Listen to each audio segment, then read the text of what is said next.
Bonsoir à tous. Mamie Annie vous parle aujourd'hui sur pourquoi doit-on en arriver là. Dieu parle à ce monde. L'humanité doit être conduite à connaître Dieu. Les hommes doivent reconnaître son action sainte, afin que les nations me reconnaissent. Ézéchiel, chapitre 38, verset 16.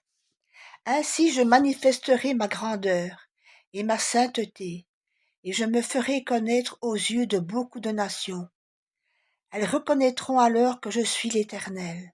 Verset 23.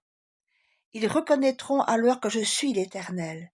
Chapitre 39, verset 6.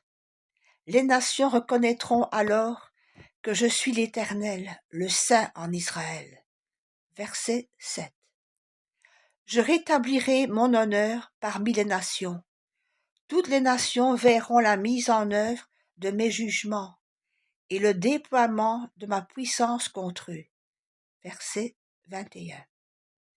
La communauté d'Israël reconnaîtra alors que je suis l'Éternel, son Dieu, dès ce jour et à l'avenir.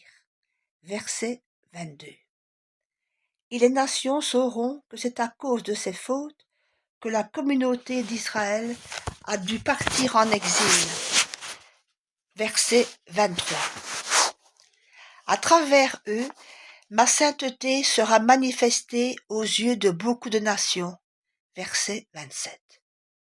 Le mal qui se cache derrière les événements doit être démasqué.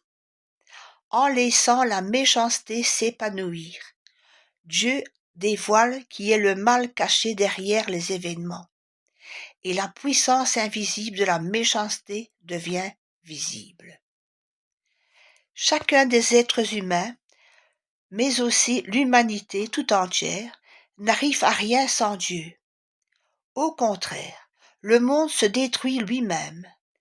Dieu révèle ce qui se passe sur le plan spirituel et intervient finalement dans les événements. Il accomplit sa parole et fait régner la justice et la paix. La Bible appelle cela l'Apocalypse ou la révélation.